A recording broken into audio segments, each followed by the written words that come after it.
હે guys, welcome to our YouTube channel Ronak Purani coaching. તો આજે આપણે ચર્ચા કરવાના છીએ ધોરણ 12 રસાયણ વિજ્ઞાન ચેપ્ટર નંબર 2 દ્રાવણો. તો ચલો સ્ટાર્ટ કરીએ. તો દ્રાવણો વિશે તમે આગળના ધોરણમાં શીખી ગયા છો. દ્રાવણો શાના બનેલા હોય? તો દ્રાવણોની અંદર મુખ્યત્વે બે વસ્તુ હોય. એક હોય દ્રાવણોમાં બે વસ્તુ હશે. એક હશે દ્રાવ્ય પદાર્થ અને બીજો હશે દ્રાવક. હવે દ્રાવ્ય કોણ છે અને દ્રાવક કોણ છે એ કઈ રીતે ખબર પડે? તો એના માટે સાદી ભાષામાં કહીએ તો જે વધારે પ્રમાણમાં હશે એને દ્રાવક કહેવામાં આવે છે અને જેનું પ્રમાણ ઓછું હશે એને દ્રાવ્ય પદાર્થ કહેવામાં આવે છે. તો આ થઈ ગયા દ્રાવણોની સિમ્પલ ડેફિનેશન. ક્લિયર? દ્રાવણો જે રહે શું છે? તો દ્રાવણો જે છે એ સમાંગ મિશ્રણ છે.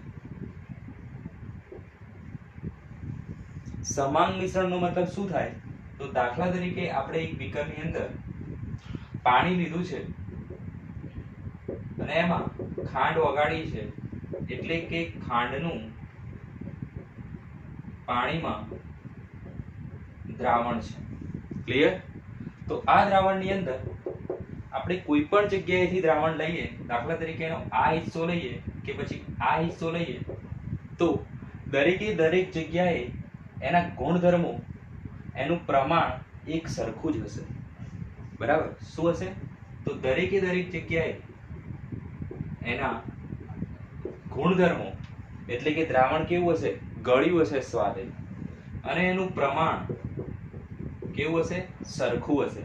મતલબ કે દાખલા તરીકે આ દ્રાવણ 1 મોલર બનાવ્યું છે, આપણે 1 મોલર ખાંડનું પાણીમાં દ્રાવણ બનાવ્યું છે, તો એ આ હિસ્સામાં પણ 1 મોલર હોવું જોઈએ અને આ હિસ્સામાં પણ 1 મોલર જ હોવું જોઈએ. તો એ લાક્ષણિકતા વાળા મિશ્રણને શું કહેવાય? સમાંગ મિશ્રણ કહેવાય. અને દ્રાવણો કેવા મિશ્રણ છે? સમાંગ મિશ્રણ છે. ક્લિયર? તો આ થઈ ગઈ મેઇન વસ્તુ.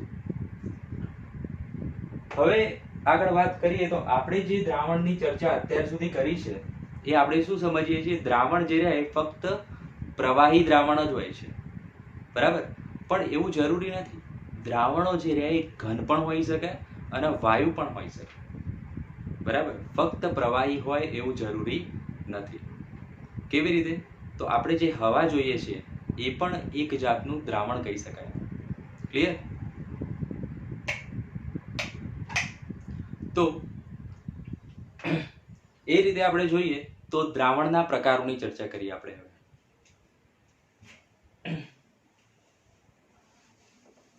તો દ્રાવણોના પ્રકાર આપણે કીધા એ પ્રમાણે કયા કયા છે?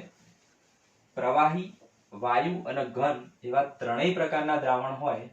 અને દ્રાવણનો પ્રકાર કયો છે એ કોના ઉપર ડિપેન્ડ કરે છે? તો દ્રાવણનો પ્રકાર ઘન છે એ ડિપેન્ડ કરે છે કે એની અંદર રહેલું દ્રાવક કયા પ્રકારનું છે. ખ્યાલ આવ્યો?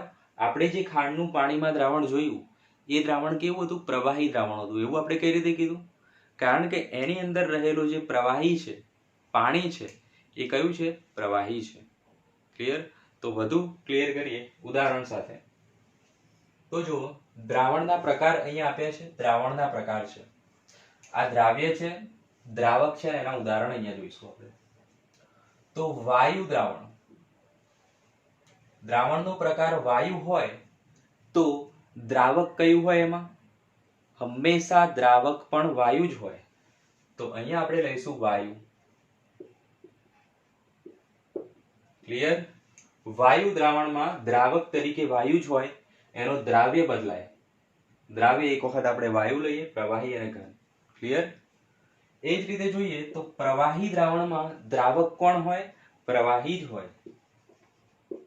એટલે કે દ્રાવણનો પ્રકાર જે રહ્યો કોણ નક્કી કરે છે? દ્રાવક નક્કી કરે છે. દ્રાવ્ય નહીં નક્કી કરતો. દ્રાવ્ય તો અલગ અલગ હોઈ શકે.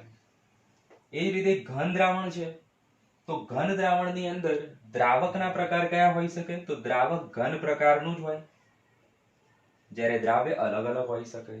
ક્લિયર? તો દરેકના ઉદાહરણ જોઈ લઈએ આપણે. તો આને આપણે કઈ રીતે વાંચી શકીએ? દ્રાવક છે એનું પ્રમાણ કેવું હશે? વધારે હશે.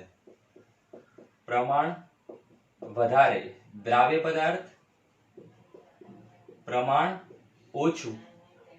તો દ્રાવકમાં દ્રાવ્ય ઓગળેલો છે એવું કહેવાય? બિલકુલ કહેવાય. તો અહીંયા લખી શકાય એવું, દ્રાવકમાં દ્રાવ્ય પદાર્થ ઓગળેલો છે અથવા તો દ્રાવ્ય થયેલો છે. તો આને આપણે આ રીતે લખીશું, વાયુમાં વાયુ. ક્લિયર? વાયુમાં વાયુ દ્રાવ્ય થયેલો છે. તો એનું ઉદાહરણ લખીશું આપણે. બંને વાયુ હોવા જોઈએ તો H2 અને N2 વાયુનું મિશ્રણ. ક્લિયર? H2 અને N2 વાયુનું મિશ્રણ. બીજું આપણે કોઈ બી ઉદાહરણ લખી શકીએ, N2 અને O2 વાયુનું મિશ્રણ. તો એ શું છે? વાયુ દ્રાવણ છે. બીજું ઉદાહરણ જુઓ, વાયુમાં પ્રવાહી ઓગળેલો હોય એવું ઉદાહરણ કયું છે? વાયુની અંદર પ્રવાહી ઓગળેલો હોય. તો એવું ઉદાહરણ છે હવામાં ઓગળેલો ક્લોરોફોર્મ. બરાબર? ક્લોરોફોર્મ સામાન્ય પરિસ્થિતિમાં કેવો હોય? પ્રવાહી હોય. પછી શું થાય? ક્લોરોફોર્મ ઇવાપોરેટ થાય. ક્લોરોફોર્મનો ગુણધર્મ કેવો છે? ઇવાપોરેટ થવાનો. તો એટલે કે જલ્દીથી એનું બાષ્પીભવન થઈ જાય અને હવામાં જતો રહેશે. તો એ જે મિશ્રણ તૈયાર થયું એને કેવું કહેવાય? વાયુ દ્રાવણ.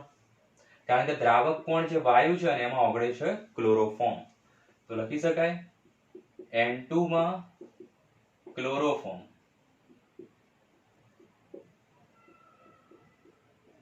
તો N2 માં ક્લોરોફોર્મનું મિશ્રણ આ પ્રકારનું છે. પછી વાયુમાં કોઈ ઘન ઓગળેલો હોય તો કપૂરની જે ગોટી હોય એ ઘન હોય. બરાબર? કપૂરની ગોટી લો અથવા તો નેપ્થેલિનની ગોટી લો. નેપ્થેલિન જે આપણે દુર્ગંધ મારતી હોય એવી જગ્યાએ જનરલી મૂકતા હોઈએ છીએ. બરાબર? વ્હાઇટ કલરની ઝીણી ગોટી આવે. જે શું થાય છે? એનું કદી તમે પ્રવાહી ફોર્મ નહીં જોયું હોય, એ ઓટોમેટિક જ ગાયબ થઈ જાય. ખ્યાલ આવ્યો? તો એ કઈ રીતે ગાયબ થાય છે? તો એ ઘન પદાર્થ છે સીધો જ ઇવાપોરેટ થઈ જાય છે. બરાબર? વ્હાઇટ ગોટી સીધી જ કેવી થઈ જાય છે? વાયુમાં જતી રહે છે. તો એને જે વાયુમાં મિશ્રણ બનાવ્યું એ કેવું થશે? વાયુ દ્રાવણ. પણ કેવું? વાયુમાં ઘન ઓગળેલો છે. ક્લિયર? આ થઈ ગઈ એ ગોટી. ઓકે, ચલો. તો એનું ઉદાહરણ લખીશું આપણે, કપૂરનું હવામાં મિશ્રણ.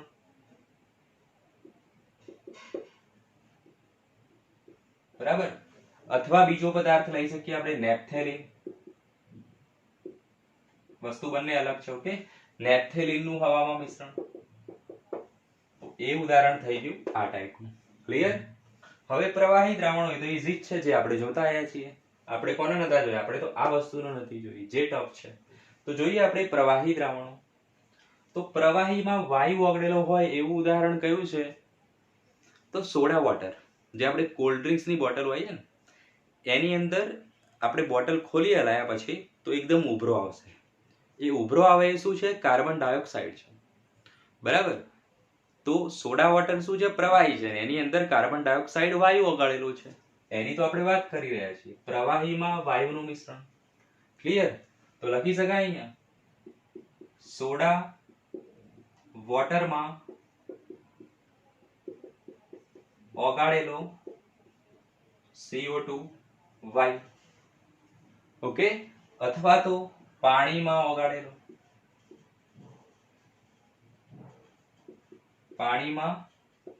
ઓગાળેલો ઓક્સિજન. બરાબર? બંને આના ઉદાહરણ થયા. એક આપણે ઉદાહરણ જોયું સોડા વોટરનું એટલે કે કોલ્ડ ડ્રિંક્સનું. બીજું ઉદાહરણ શું છે? પાણીમાં ઓગાળેલો ઓક્સિજન. તો જે માછલી હોય એ કયો ઓક્સિજન મેળવે છે? બરાબર? તમે બધા જાણો છો કયો ઓક્સિજન મેળવે છે? પાણીમાં દ્રાવ્ય થયેલો ઓક્સિજન. તો એ વસ્તુ શું છે? એ છે પ્રવાહી દ્રાવણ. પણ કેવું? પ્રવાહીમાં વાયુ ઓગળેલો હોય એવું. ક્લિયર? બીજું ઉદાહરણ છે, બીજું છે આપણી જોડે પ્રકાર પ્રવાહી દ્રાવણ. બંને પ્રવાહી હોય એવું ઉદાહરણ કયું છે? તો કોઈ બી બે પ્રવાહી તમે લઈ લો. આપણે લઈશું ઉદાહરણ તરીકે ઇથેનોલ અને પાણીનું મિશ્રણ. ઇથેનોલ અને પાણીનું મિશ્રણ આ બધાનું ફેવરેટ મિશ્રણ છે. બરાબર? ચલો, ઇથેનોલ મતલબ શું થાય? દારૂ થાય. ઓકે, એટલા માટે બધાનું ફેવરેટ કહી દીધું. ચલો, એ ખાલી મજાક છે. તો પ્રવાહી દ્રાવણમાં શું હશે? ઇથેનોલ અને પાણીનું મિશ્રણ. બીજું છે પ્રવાહીમાં ઘન પદાર્થ ઓગળેલો હોય. આ દ્રાવક છે, આ દ્રાવ્ય છે. તો પ્રવાહીમાં ઘન પદાર્થ ઓગળેલો હોય એના તો તમે ધારો એટલા ઉદાહરણ લખી દો. બરાબર. તો પ્રવાહીમાં એટલે પાણીમાં, ઘન પદાર્થ એટલે ખાંડ, પાણીમાં ખાંડ, અથવા શું આવશે? ગ્લુકોઝ, અથવા NaCl એટલે કે મીઠું. બરાબર. કોઈ બી એક્ઝામ્પલ લઈ લો.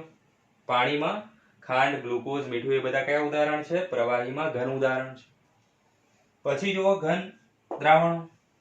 તો ઘન દ્રાવણો છે એવું કેવી રીતે નક્કી થાય? પ્રવાહીના પ્રકાર પરથી. પ્રવાહી જો ઘન હોય તો એ દ્રાવણ કેવું કહેવાય? ઘન કહેવાય. તો છે પ્રવાહી ઘન? બિલકુલ છે. તો ઘનમાં વાયુ ઓગળેલો હોય એવું ઉદાહરણ કયું છે? તો ઘન તરીકે આપણે યાદ રાખવાનું છે પેલેડિયમ એટલે કે પીળી. ઓકે.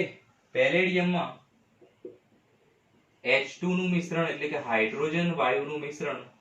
પેલેડિયમ ઘન પદાર્થ છે, હાઇડ્રોજન વાયુ પદાર્થ છે.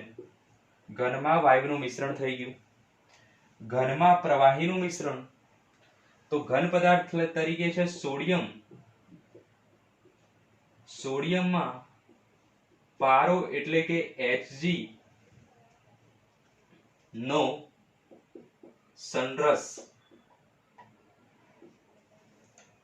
સોડિયમ ઘન પદાર્થ છે, એમાં પારો કેવો છે? પ્રવાહી છે. મર્ક્યુરી કેવો હોય? પ્રવાહી હોય. નો સંરસ. સંરસનો મતલબ શું થાય? તો આ બંને જ્યારે ભેગા થશે એટલે પેસ્ટ બનાવશે. પેસ્ટ મતલબ કેવું હોય? ટૂથપેસ્ટ ટાઈપનું. બરાબર. એ રીતેનું દેખાય. તો સંરસનો મતલબ શું થાય? પેસ્ટ. અથવા બીજો શબ્દ છે એના માટે એમાલ્ગમ. મતલબ શું? Paste type. બરાબર. સમજો આ વસ્તુ. અને લાસ્ટ છે ઉદાહરણ ઘનમાં ઘન. તો સોનું જે છે એ એની એકદમ એટલે કે પરફેક્ટ શુદ્ધ અવસ્થામાં સોનું જે છે એ ટકી ના શકે. બરાબર. મતલબ કે 24 કેરેટ સોનું છે એને એની સંપૂર્ણ શુદ્ધ અવસ્થામાં રાખીને આપણું ઘરેણા બનાવવા, આભૂષણ બનાવવા ટિપિકલ હોય છે, ડિફિકલ્ટ હોય છે. તો એના માટે એની અંદર સોનાની અંદર સોનું મતલબ EU. ઓકે. સોનાની અંદર થોડીક અશુદ્ધિઓ નાખવામાં આવે છે. તો આપણે ઉદાહરણ લઈશું સોનું અને કોપરનું મિશ્રણ. બરાબર. અહીંયા આપણે બીજું ઉદાહરણ સોનું અને સિલ્વર પણ લઈ શકીએ છીએ એટલે કે Ag. ખ્યાલ ગયો? તો સોનું અને કોપર બંને ઘન પદાર્થ થઈ ગયા, ઘન ઘન દ્રાવણ આવી ગયા. તો આ થઈ ગયું આખું ટેબલ. ઓકે. આમાંથી ક્વેશ્ચન ખાસ આવતો હોય છે MCQ માં. બરાબર. અને એમાં પણ ઘન દ્રાવણોમાંથી મોટા ભાગે ક્વેશ્ચન આવતો હોય છે. ઓકે. તો આ થઈ ગયા દ્રાવણોના પ્રકારો. હવે આપણે જોઈએ કેટલીક સાંદ્રતાની ટર્મ્સ. એકદમ ઓવરવ્યુ કરીને જોઈ લઈશું. એટલે કે આ સાંદ્રતાની ટર્મ્સ જે છે એ ધોરણ 11 માં તમે શીખી ગયા છો. મોલારિટી, મોલાલિટી, મોલ અંશ. બરાબર. એ બધી જ વસ્તુઓ અહીંયા આપણે ચર્ચા કરવાની છે. બીજી ટર્મ છે પર્સન્ટેજ વેઇટ બાય વેઇટ. એ પણ તમે સ્ટડી કરી ચૂક્યા છો. બરાબર. તો અહીંયા આપણે એકદમ શોર્ટમાં જોઈ લઈશું. વધુ ડિટેલમાં અભ્યાસ કરવા માટે મોલારિટી અને મોલાલિટીનો વધુ ડિટેલમાં અભ્યાસ કરવા માટે ડિસ્ક્રિપ્શનમાં એની લિંક મૂકેલી છે મેં. જે ધોરણ 11 નો વિડિયો છે. એકદમ ડિટેલમાં બતાવ્યું છે તમને મોલારિટી અને મોલાલિટી અને એના JEE અને નીટમાં પૂછાયેલા એક્ઝામ્પલ દ્વારા તમને સમજાવ્યું છે. તો એ વિડિયો તમે ખાસ જોજો. અહીંયા આપણે એની ડેફિનેશન, એના ઇક્વેશન્સ જોઈ લઈશું. ચલો. તો સાંદ્રતાની ટર્મ્સ જોઈએ આપણે. તો કઈ કઈ હોય છે? તો એક હોય છે દળ આધારિત. બરાબર છે. અને બીજી હોય છે એ છે કદ આધારિત. જે દળ ઉપર ડિપેન્ડ કરે છે અને અમુક છે કદ પર ડિપેન્ડ કરે. તો જોઈએ આપણે પર્સન્ટેજ વેઇટ બાય વેઇટ. કેવી છે? કદ આધારિત. વજનથી ટકાવારી. બીજી છે parts per million ppm. Third છે મોલ અંશ અને મોલાલિટી. ઓકે. કદ આધારિત કોણ આવશે? Percentage weight by volume.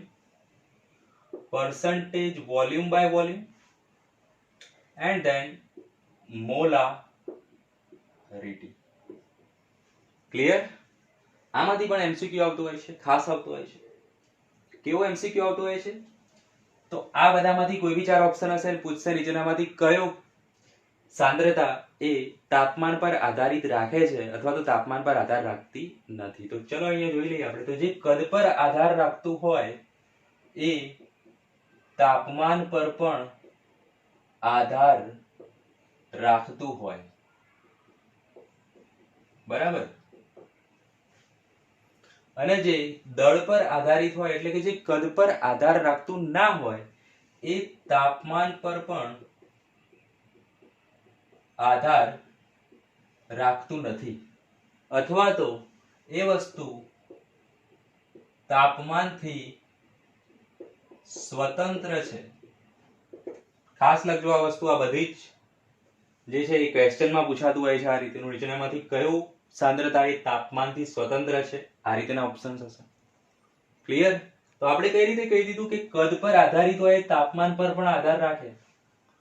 તો જેમ કદ બદલાય એમ જેમ તાપમાન બદલાય એમ કદ બદલાય.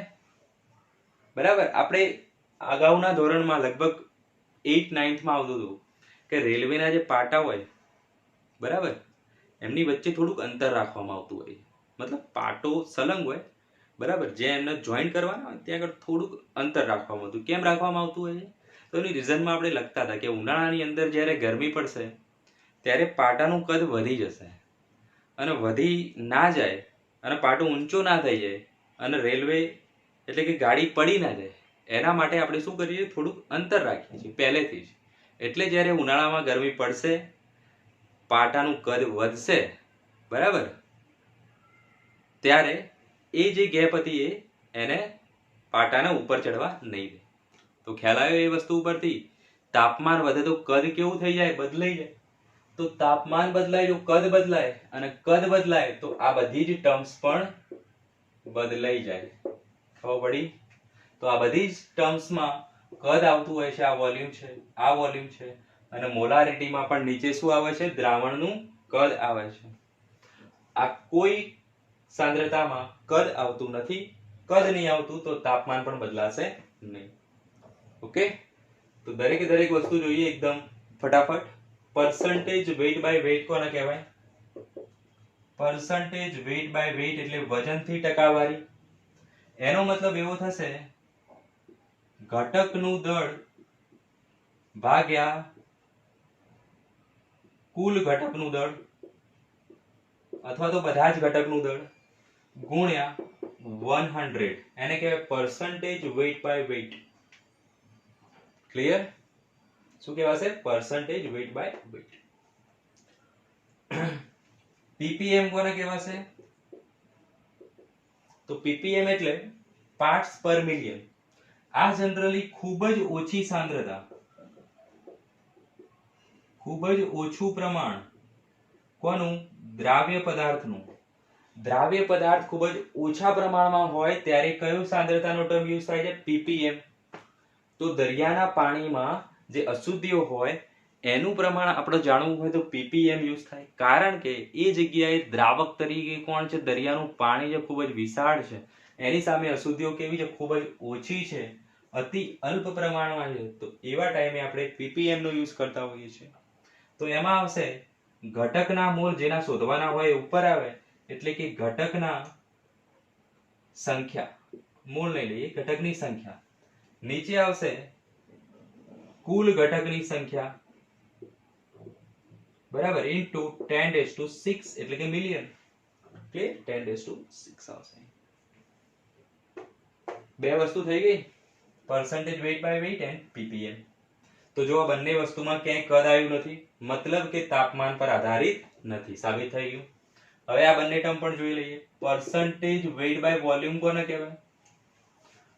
તો ઉપર જે છે એ ઘટક હોય એટલે કે જે ઘટકનું શોધવાનું હોય એ હોય તો ઘટકનું દળ ભાગ્યા કુલ કદ અથવા તો દ્રાવણનું કદ પણ કહી શકાય. શું કહી શકાય? દ્રાવણનું કદ ઇન્ટુ પરસન્ટેજ ના 100. Clear? Percentage volume by volume જોઈ લઈએ. Percentage volume by volume is equal to ઘટકનું કદ ભાગ્યા દ્રાવણનું કદ અથવા તો કુલ ઘટકનું કદ ઇન્ટુ 100. ક્લિયર? તો આ બાજુ જે આપણે બે ટર્મ્સ જોઈ, બંનેમાં શું આવ્યું? કદ આવે છે. અને જો કદ બદલાશે તો તાપમાન બદલાશે. મતલબ આ બંને વસ્તુ તાપમાન પર આધાર રાખે છે. ઓકે, તો આ થઈ ગઈ ટર્મ્સ. હવે રહી છે મેઇન ટર્મ્સ જે છે મોલાલિટી, મોલારિટી અને મોલસ. તો જોઈ લઈએ ફટાફટ.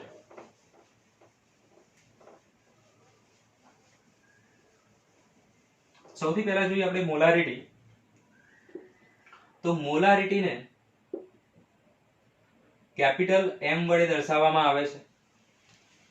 મોલારિટી બરાબર શું થાય? તો 1 લિટર દ્રાવણમાં ઓગળેલા દ્રાવ્યના મોલની સંખ્યાને મોલારિટી કહેવામાં આવે છે. લખી શકાય આ રીતે એને 1 લિટર દ્રાવણમાં અથવા તો 1 લિટર દ્રાવણનું કદ, એમાં ઓગળેલા દ્રાવ્યના મોલ એટલે કે દ્રાવ્યના મોલની સંખ્યા, દ્રાવ્યના મોલની સંખ્યા અને દ્રાવણનું કદ, એને કહેવાય મોલારિટી. તો અહીંયા પણ કદ આવી ગયું. મતલબ એ તાપમાન પર આધાર રાખે છે. કોણ? મોલારિટી. હવે મોલ બરાબર શું થાય તમે બધા જાણો છો. મોલ એટલે કે small n is equal two થશે વજન ભાગ્યા મોલર દળ. મોલર દળને કહેવાય આણ્વીય દળ અથવા તો અણુભાર. યાદ આવી ગયું? ચલો, તો વજનને લખીશું આપણે W અને અણુભારને લખીશું M. તો આ સૂત્ર ધોરણ 11. યાદ આવી ગયું? N is equal to W upon M. Clear? તો અહીંયા મોલની જગ્યાએ આપણે શું લખી શકીએ? દ્રાવ્યના મોલની જગ્યાએ આપણે શું લખી શકીએ? દ્રાવ્યનું વજન ભાગ્યા દ્રાવ્યનો અણુભાર લખી શકીએ. દ્રાવ્યનું વજન ભાગ્યા દ્રાવ્યનું અણુભાર અથવા તો આણ્વીય દળ લખ્યું છે આપણે. ચલો, તો નીચે શું છે? હવે 1 લિટર દ્રાવણનું કદ એટલે કે દ્રાવણનું કદ શામાં છે? લીટરમાં. તો અહીંયા લખો ચલો લીટરમાં. ઓકે, હવે માની લો કે દ્રાવણનું કદ ml માં આપ્યું છે. તો સૂત્ર શું આવશે? તો આવશે દ્રાવ્યનું વજન ભાગ્યા દ્રાવ્યનું આણ્વીય દળ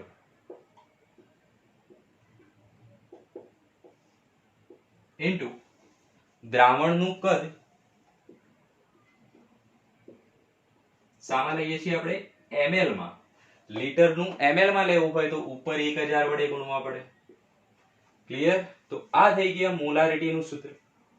1 લિટર દ્રાવણમાં ઓગળેલા દ્રાવ્યના મોલની સંખ્યા અને મોલ બરાબર થાય વજન ભાગ્યા આણ્વીય દળ.